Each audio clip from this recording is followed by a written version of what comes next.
the way my investors see us is not, hey, it's a faith tech company. No, they see it that hey, it's a large opportunity.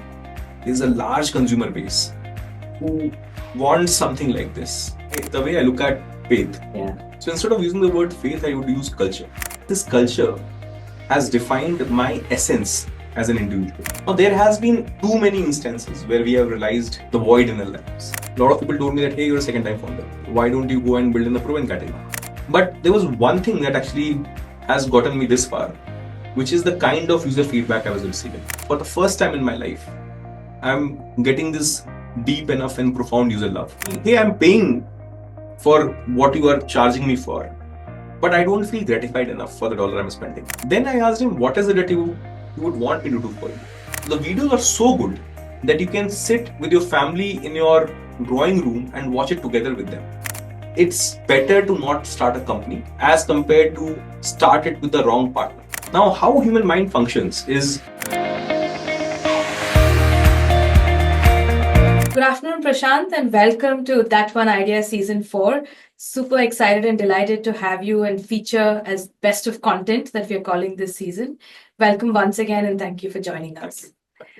Would like to start with the obvious question, which is what does faith mean to you? And take us through your childhood and background and what role did faith play? Sure. The way I look at faith. So instead of using the word faith, I would use culture and why it is important in an individual's life. So if I were to ask you about who you are, you would not just tell me about who you are today.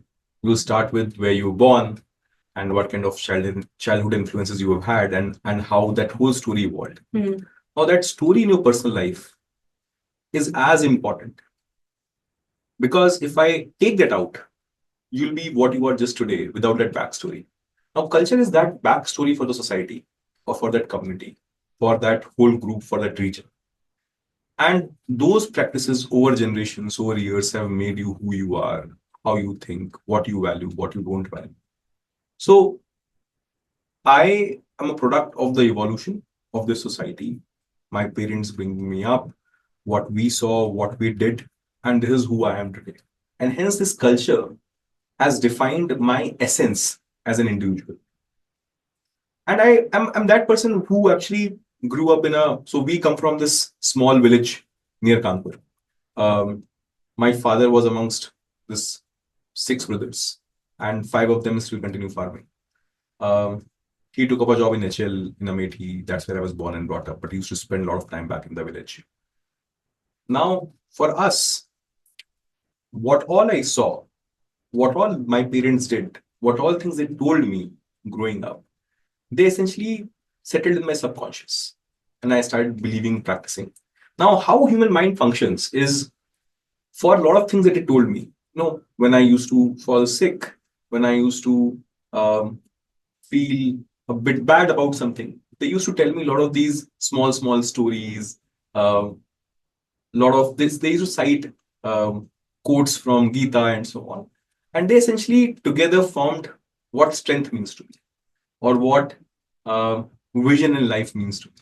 And I think all of those stories and nuggets are important and essential in who I am. And as I went to do my BTech from the State College in Kanpur, then did my master's from IIT Bombay, worked with Samsung and Microsoft, I essentially was a very overworked individual. And this is not just me, this is an entire nation who tried to work hard and do a lot of things.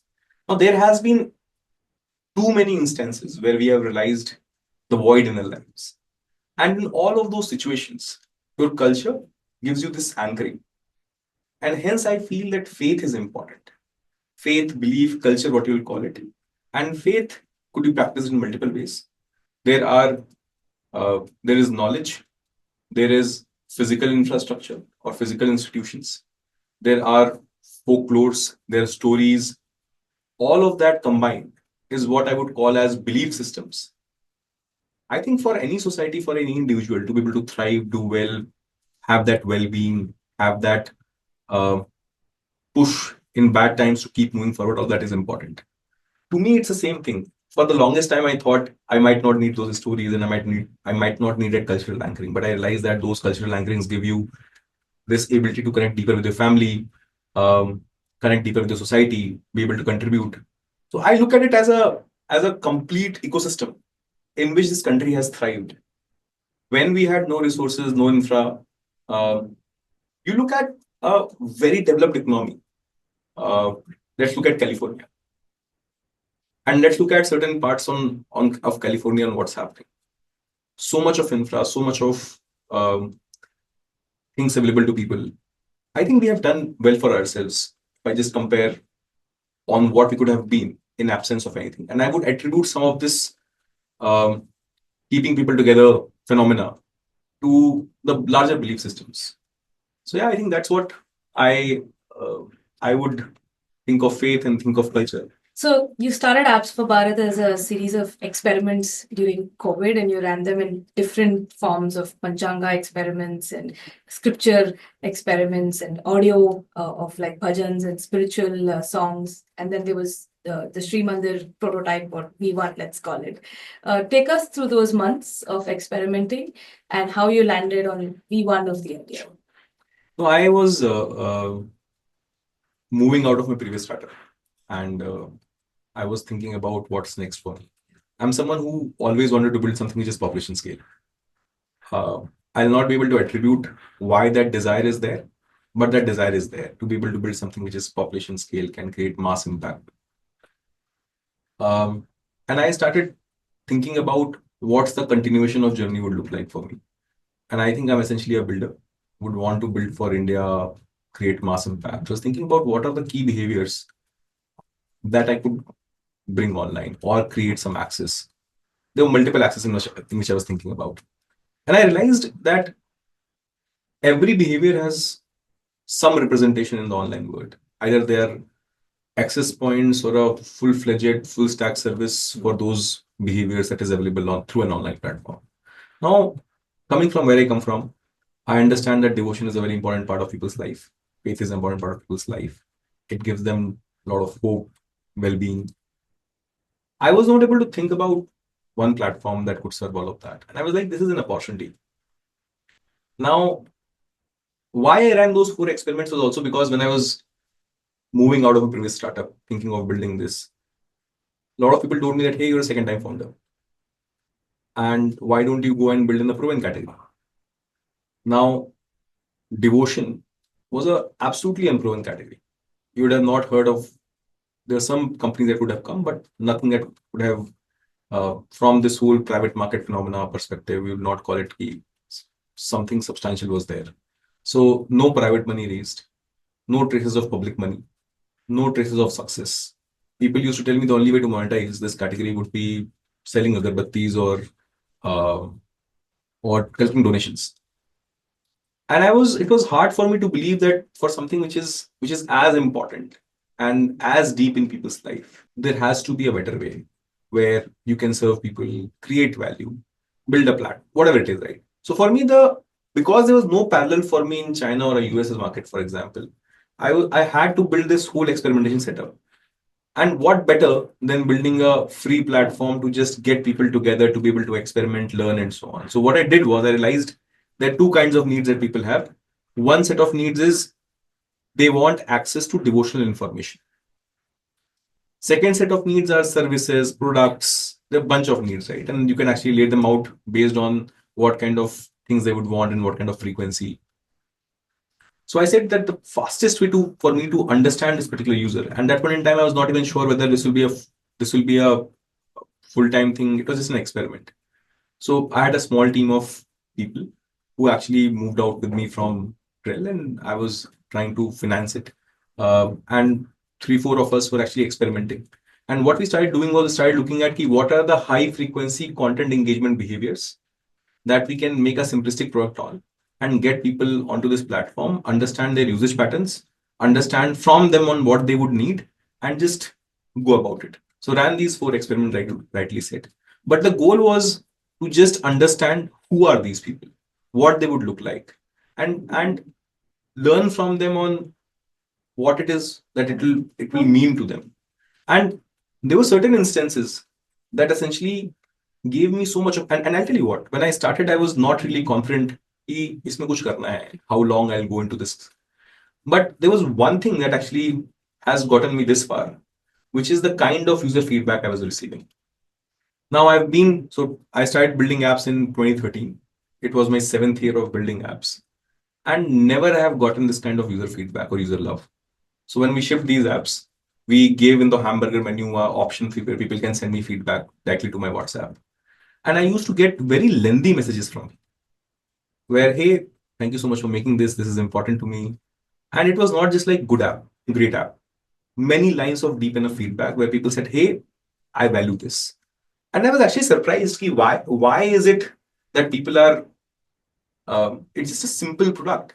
And the one which actually received the most amount of love was Sri Mandir app, which was a digital shrine, and that's all. And I also spoke to a lot of these users, and I realized that uh, that they need a digital medium. They need a digital medium to connect on a higher frequency, to connect as if, and all of these people were on the move. They were essentially someone who were urban people or people who were in jobs, people who were traveling for work. All of these people were the initial set of people who were using it, and even the people who were elderly or mid-aged. So it was a wide mix of audience. But one feedback was consistent that, hey, I am someone who was looking to connect more deeply and more regularly, and this app helps me. And that was the point that I like, yeah, for the first time in my life, I'm getting this deep enough and profound user love. It's now my job to figure out what it will become. But that's how my journey started. So where there was this market where no one really believed that something in this category should get built because it's too gray, I feel that we as a team, I'm very proud of my team where we have been able to figure some path out. And there's, of course, a long way ahead of us. And as you rightly said, there are no global playbooks, and this is not what we could call a typical copycat model. And everything had to be built ground up, basis first principles, right? And all of these early customer love and feedback that you got. What were the early days of building that? And especially from a UI and a product design perspective, we know Indians are like deeply traditional, and faith and religion is a big part of our lives. But how do you get them to translate that and trust like a new digital medium now?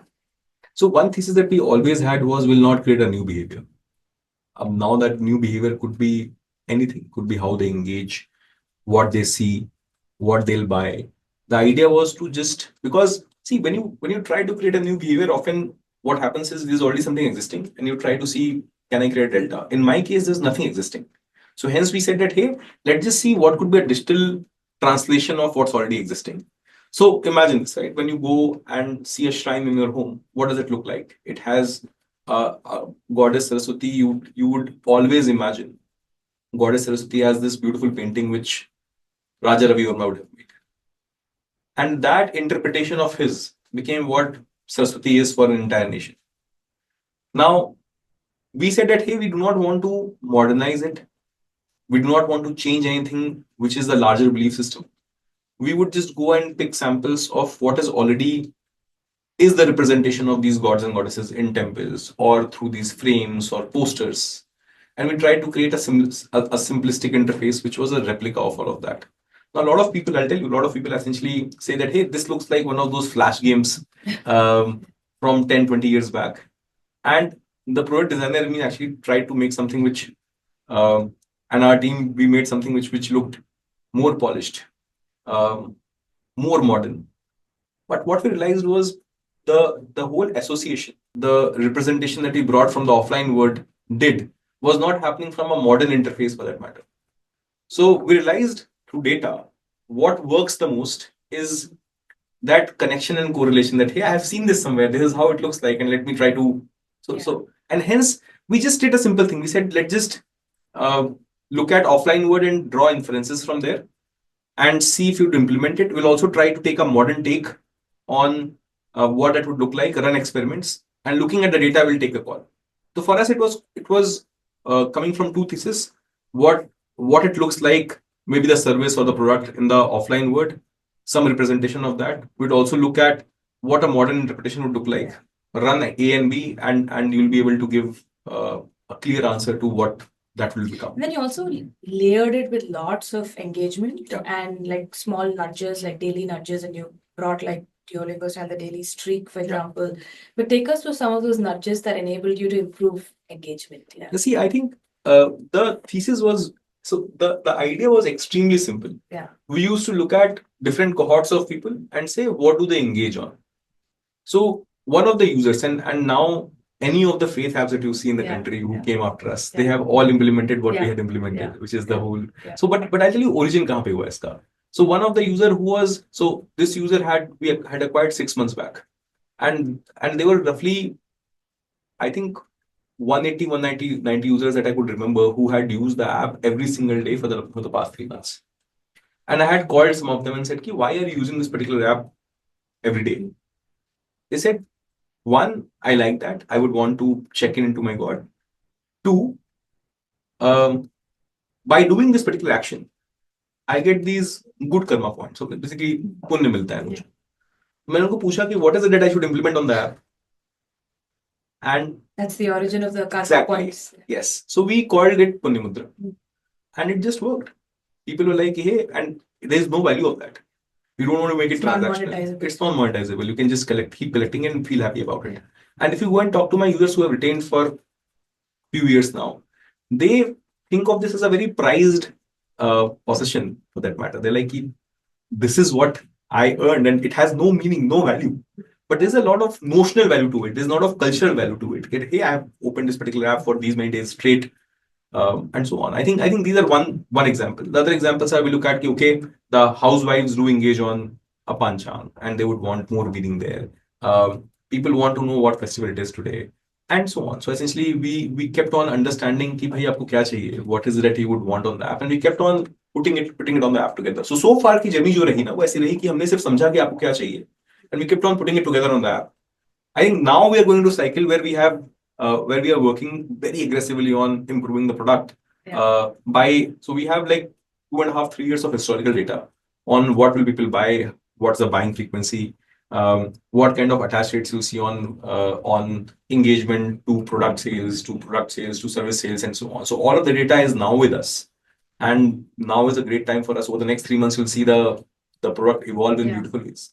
Would also like to segue into, we spoke about the devotees. Want to talk a little bit about the temples. Sure. And what I like to call temple economics. Take us through that journey, like all the way back to 5 years ago when you first had to convince them as to how this could be like a new platform for them to engage with their audience, which is devotees in this case. And how did that partnership evolve over a period of time as you scaled as well as well? I think one thing which is very, very important for the people who are listening here is to understand that that not everything that you do has to have a very transactional lens, and especially in our company, the mission is what puts us together. Now the mission is that hey, how can we on the devotee side, it's like, hey, how can I help you in connecting better with your belief systems and practice what you would like to practice and how you would like to practice without judging, understanding what your core values are. We'll give you all of that through what we're building. On this value chain, I'll tell you what happened in this journey. So we had the first 2 years was when we had built this content platform, and we got to a decent sizable scale of people using the platform on a daily basis. The next question was, how do you sustain this org structure that you have had? So of course you have to monetize. The first experiment we ran was putting paywalls on content. We had good conversion rates, but people came to me and said, Prashant, and why to me? Because there are a lot of these power users who I was personally connected to, even today I'm connected to them. And they told me, hey, I'm paying for what you are charging me for, but I don't feel gratified enough for the dollar I'm spending, for the money I'm spending. And conversions are good. If you look at it from a very simplistic lens of people putting impressions and people converting, great number. But when you double tap on this, you'll realize that this is not a great way to monetize, because he's not getting gratified for what he's spending his money on. And we said, fair, we're abolishing it. So we abolished it. iOS is still do. We'll do it in a 15 days time, 1 month's time, and so on. And the idea was not, what is it that I'll do for you that will pay for? Actually ask them, that what is it that I can do for you? Just tell me that. Now, many users said that, hey, I believe in this shrine, this institution. We went there 5 years back, 1 year back. We would want something that will help us connect more. I asked them, what does that mean? They said, hey, I would allocate some money in my home shrine and we'll keep collecting it. We'll give it to a relative when he goes to that particular shrine and ask him to make an offering in my family's name. Now that we call as Chadhawa, where today you're sitting here, it's an important day, and your mom would want to offer this coconut in this Ganesha temple. We'll help you that, do that with your video, will come to you with your name and go through it and so on. And that is hugely gratifying because it's happening at a cost, which is similar to what you'll pay in the offline world, which is magical for people. Now, Chadhawa was a true blue innovation. My investors tell me that, hey, crazy. But it all stemmed from just listening to the user. Then we also brought in something called as puja, where people said that, hey, this is fine, but I would want to deeply engage in a ritual that is happening at a pilgrimage. Can you help me participate? We also realize there's a cost barrier. If you would want to do it at a higher price, like do it exclusively, it will essentially cost you a lot. So we tried to create something called as group puja, where you can do it together. And people are okay with that. That also worked very, very well. Now, the idea to onboard temples, and one thing that we have done thoroughly is our partnerships that we have done with temples are the moat behind how we have operated. And anyone who is listening in should also understand that this ecosystem is an ecosystem in the making. And hence, any shortcuts will essentially not yield value for either the users or for the institution. So what we did was, it's perfectly fine to be slow, but we'll go spend time with temples, understand what do they need, how they would want us to operate, and onboard them. And I'll tell you, the journey was not easy. When we first went to the temples, they're like, hey, we don't need you. This is like 3 years back. Then we said, okay, fine. Let's identify temples which are historically and culturally important. Went to them and said, hey, there would be enough number of people on that who would want to know your story and would want to engage deeply. Would you want to partner? And the reality is that most of the temples in India are struggling. The impression that we have of temples is that, hey, every temple which is cash rich. Yeah. I think the bias is coming from Tirupati or Vaishno Devi, for example. But I'll tell you a temple in Ayodhya where 1.5 to 2 lakh people visit there every single day. But the revenues that temple is able to collect is not enough to support the families of the priest community. If someone fell ill, and there are stories that people have told me from that institution that there were families which were suffering because during COVID time and post that, or if some health hazard happens to them, they don't have enough funds to be able to support them, and then they had to raise it from the community and so on. Neither that is true, nor they can support their kids' education or anything else for that matter. And then the other part is, because of the kind of institutions they actually have a lot of very, very good initiatives that they're running. This temple I'm talking about is Hanuman in Ayodhya, and they have this Gaushala, old age homes, lot of schools. Now, enough funds to be able to run all of that social work effectively is also a problem for most of them. Now, this is a temple which has a lot of footfall. Think of temples which have 5,000 footfall every single day.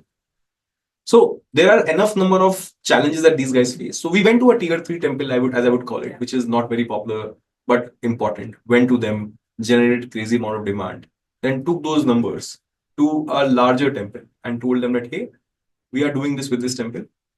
We are someone who have done this way, where we actually, let's say, put it on the platform, we verify the story and tathya with the temple directly, and then we put it out. We will ensure that whatever value systems you will hold, we'll essentially put it on the same on the platform. And then we'll go to them and say, this is how we operate. And then the interesting bit is they would cross-verify. They'll try it themselves. And they're like, you guys look fine. Yeah. Let's try. And then, because of the way we have built this company, I'll tell you how we have built this company is also important. So we are not a FaithTech. We are a typical Indian consumer internet startup. Think of us like a Swiggy, Zomato. Same principles. We happen to provide access for devotional services. Like they are doing it for grocery or food. the way the org is set is exactly the same mindset, same efficiency, same aggression, and so on. So they are able to see through that on how proactive we are, how we have set up these processes, the payments and everything else. And they're like good to go. Yeah. And that's how we have been able to build trust and build these deep, meaningful partnerships with these institutions. And it has gotten to a point where I get calls where they say कि बेटा हम ये कुछ समस्या आ रही है हमको, could you guys help us in some way? And it has gotten to that level where they're like, hey, we are doing these two things, which is online access. Yeah. Can you do something for the offline access? And it is magical because people are opening up to an idea. I'll tell you one thing, right?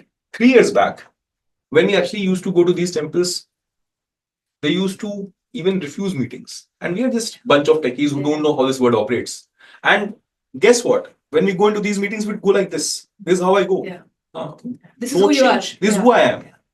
And what essentially happens is when they understand that these are the guys who genuinely want to build a platform and be able to create this access and so on, some of them listen and they listen more and they listen more. And that's how it works.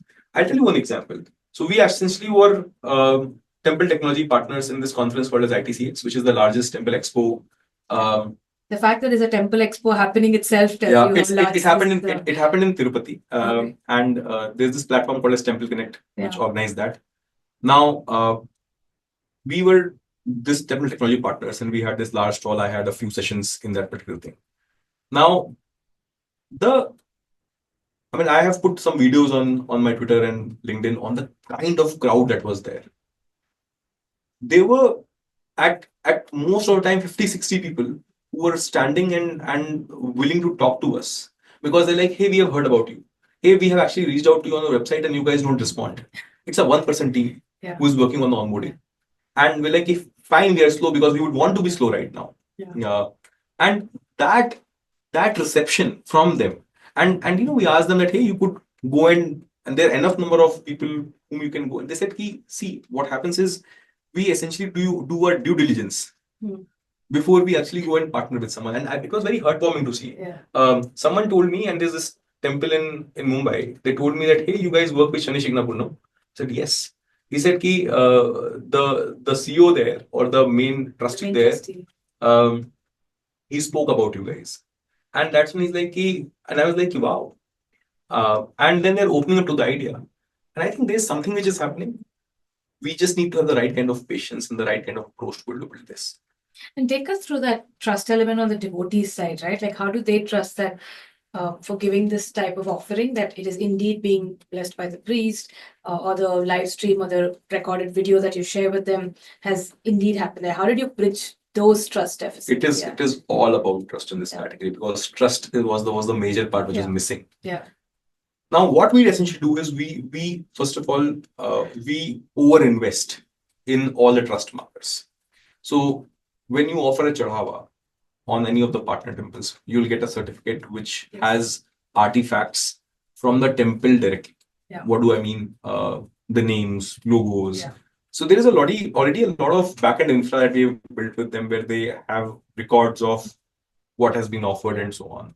Part number 2 is we over-invest on the trust markers, which is when a puja is happening, for example, we would make sure that we'll explain you the whole process.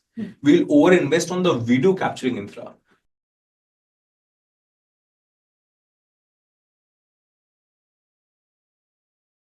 Someone will explain you the process, what happens next.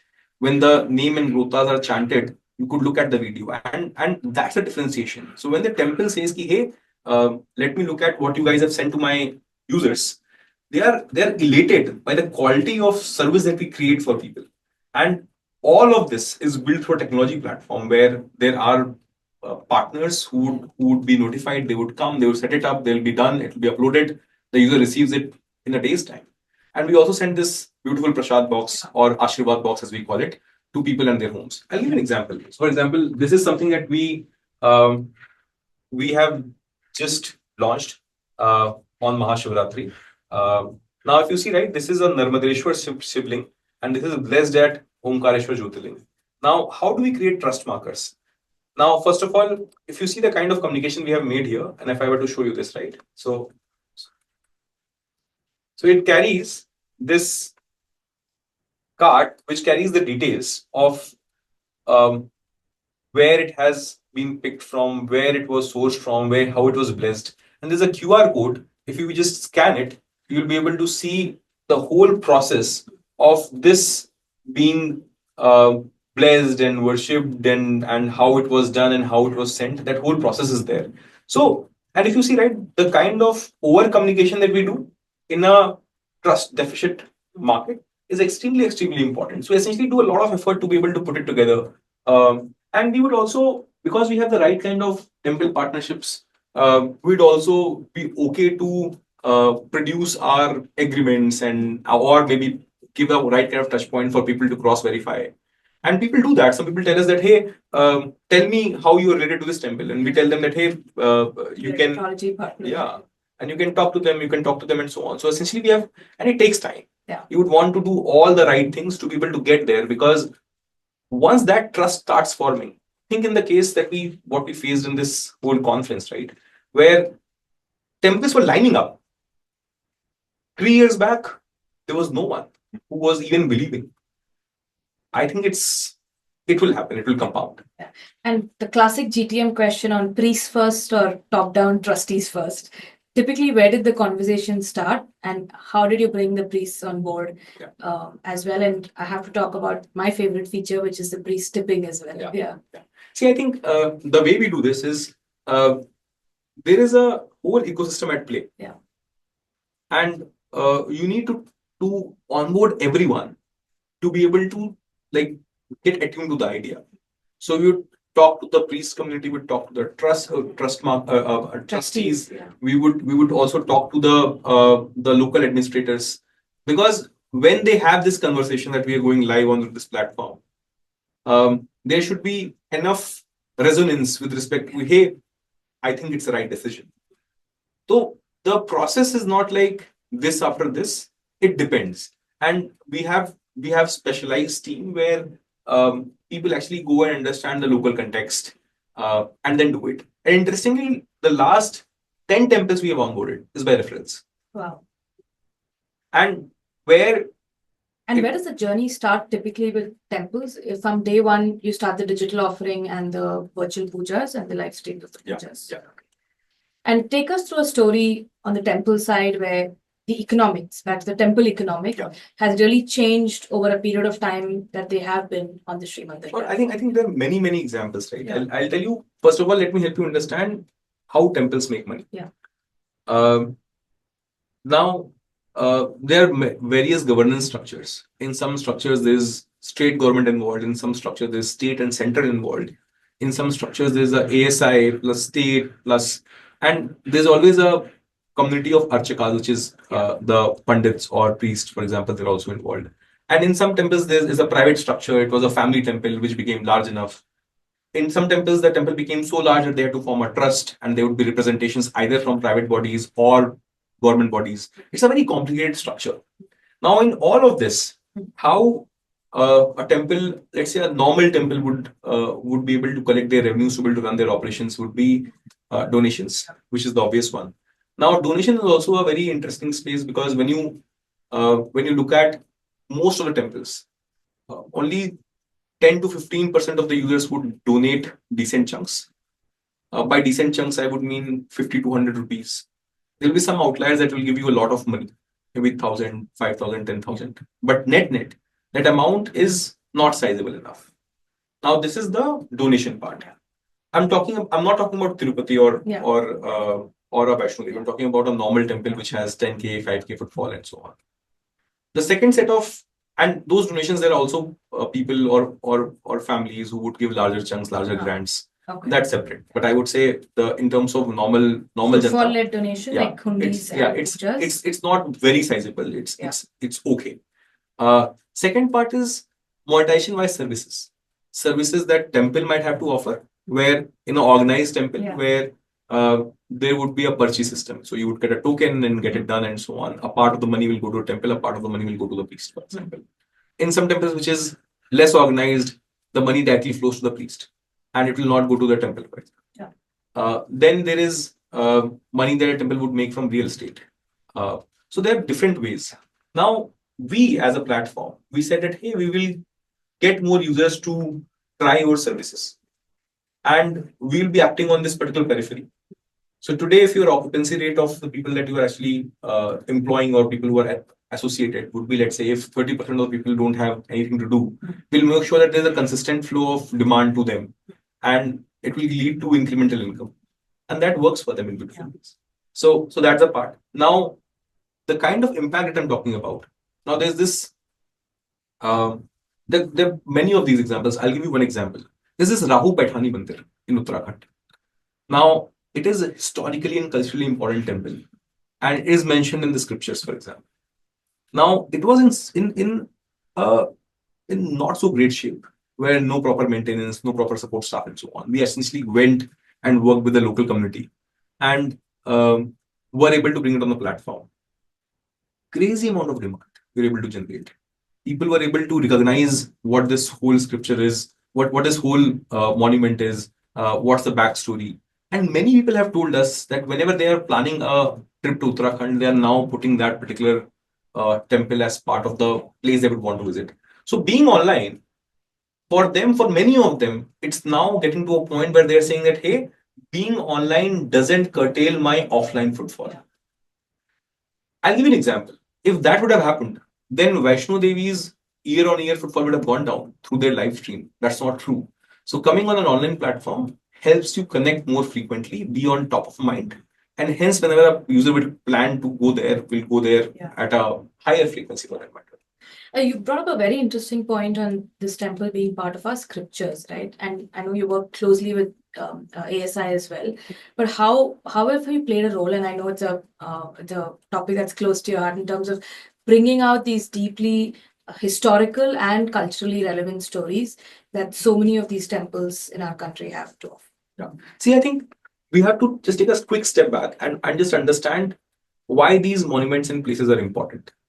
They're important because when you go to Europe, you visit a basilica or some monument. Yeah. So it's a museum economy. Yeah.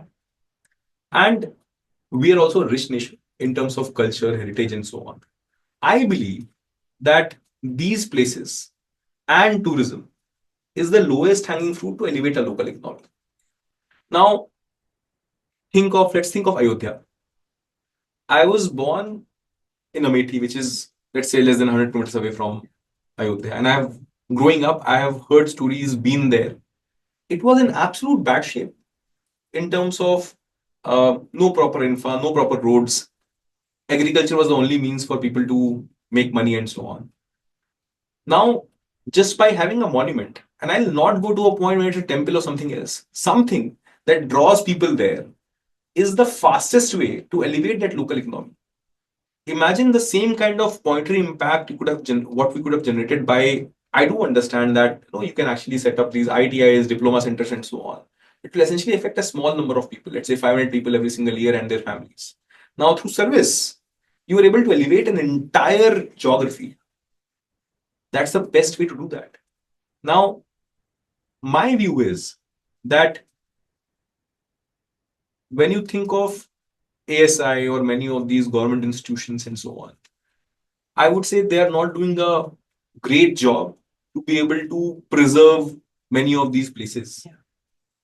What we would want to do is, I do understand there are these 400, 500 culturally important temples which are popular, but there are another 10,000 which are historically important, but they're not popular.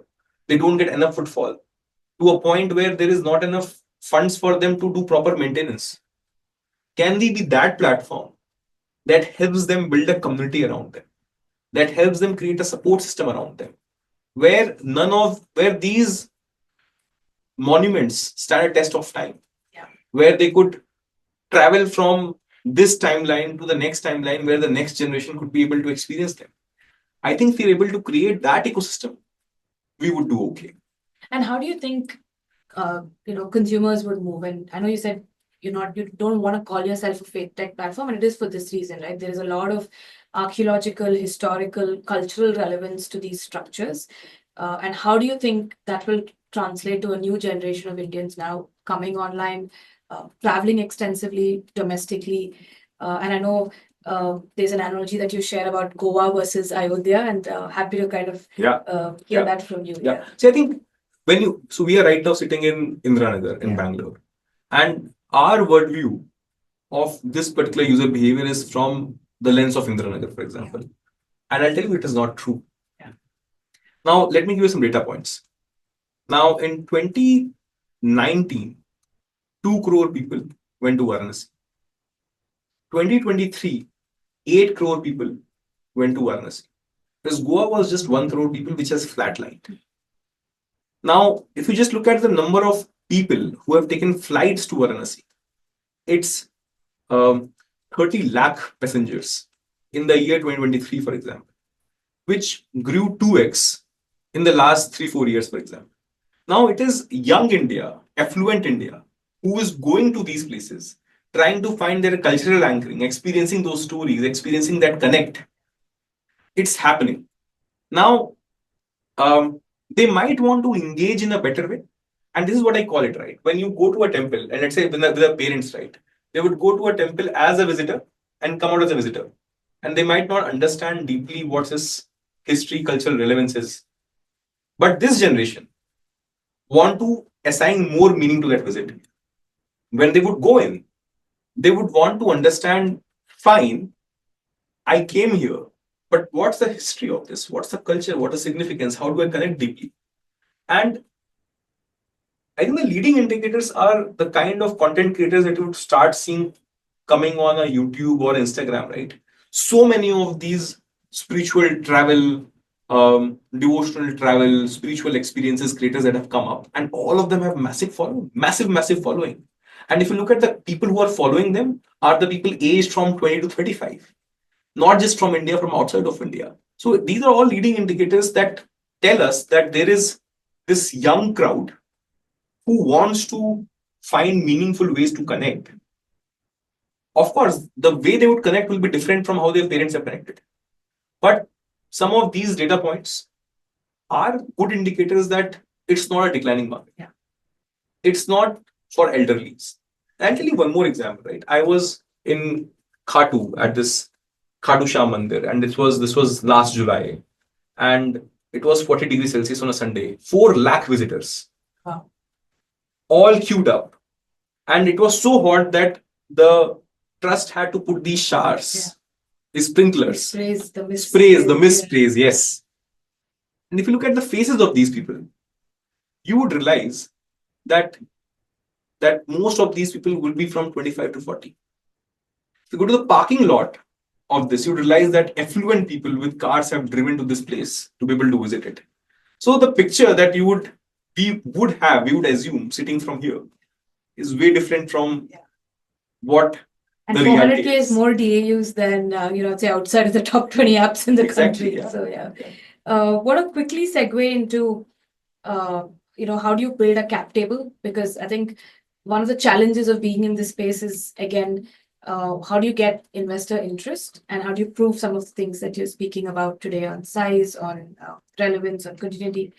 But to founders listening in and wanting to build in content today, what would your advice be in terms of seeking out and partnering with their first VC? And as they scale and grow, how would you define investor value add? Extremely important. Yeah.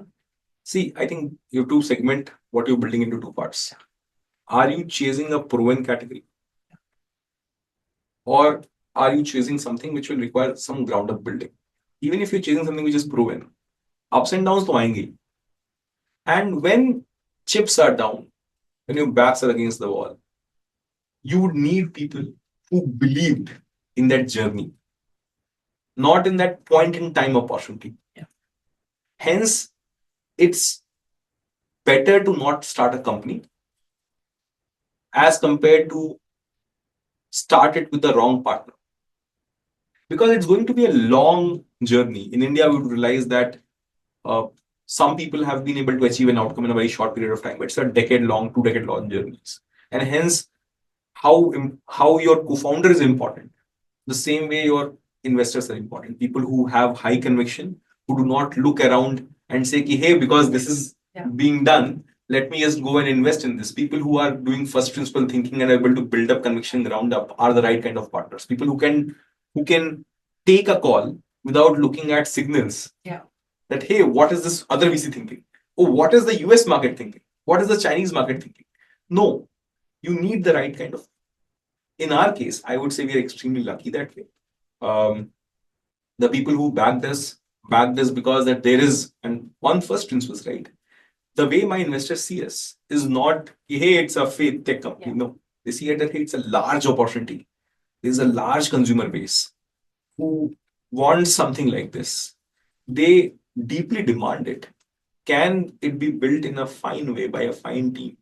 And can they execute it in an unproven space for that matter?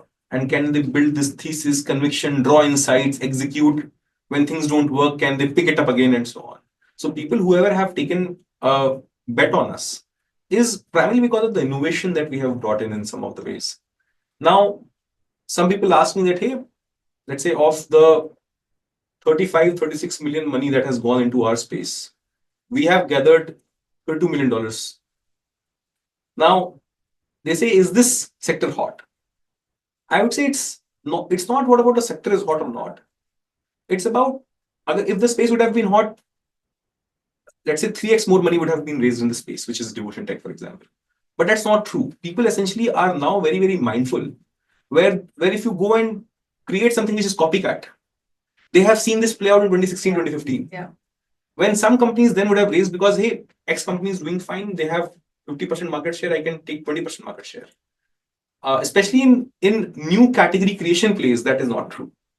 It might be true in a case of some other category where it is proven.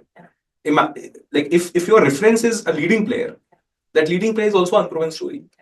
So hence that conviction for you and your team has to be grounds up, for your investors has to be grounds up. And that copycat models, especially in category creation, will not work. That's fantastic. On that note, segue to my last question in terms of, I have to ask you about just org building, because you're also a solo founder. Take us through, like, I would say, hiring strategies from seed to A and B. And typically is your philosophy that you hire, for example, like top down, you hire a leader and they build teams around them. And how do you really, gauge and gauge that entrepreneurial spirit that you have, and how do you translate that to the team that's working together with you? Absolutely. See, I'll tell you, I'm super blessed when it comes to my team. All the key people in my team, they are so good that they would want to step out. They'll go and raise their seed funds and start their own company.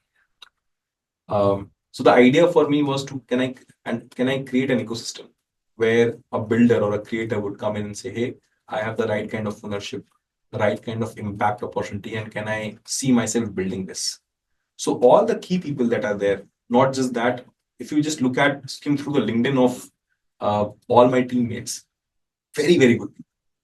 And they have come in for multiple reasons. Some have come in because they have seen their mom use it or some relative use it, and they have heard from them when they were thinking of doing this. They have themselves gone through and understood who are these users and why they value it. Some of them have come in just for impact. They might not be believers. Some of them are atheists. They're saying, hey, perfectly fine, I don't believe in this, but I can clearly sense the opportunity of category creation and be able to create this deep impact. But I think people with different purpose have come in just for this one mission. And hey, can we create this category? Can we create this mass impact, population scale impact through what we're creating? And for the same reason, right? I think for us, mission alignment is very, very important. Where you would want to get in, it's for mission. Do you see this impact creation? Will you feel joyous when you see the happy customers or happy people using it and so on? And that's the kind of people we have got in. What's next? What are you most excited about, and any sneak peeks for us into what's coming up next and what's keeping you currently busy? Oh, crazy set of things we're doing right now. We are in the process of launching our spiritual tourism vertical. Now, we understand that people want to go there, but can we create that ecosystem where you can deeply experience that space? So we are in the works of creating that. And again, we'll do the innovation here where we are not doing what you would see on different packages, on different platforms and so on. We're building it grounds up, understanding who this user is, what he would want and so on. We're also doing something very amazing for temples. Like I said, right, the larger goal would be, can we elevate the lives of these tens of thousands of temples who today might not have proper infrastructure support? So we are doing work on that. So two key projects. The idea is, can we be seen as this institution which has supported these cultural and historically important places in big way? And we would do all it takes to be able to get there. Awesome. On that note, thank you so much once again. Super insightful. I think for anyone building in this space, it is a must listen. Thank you for sharing candidly. Absolutely. And once again, thanks for being with us. Thank you.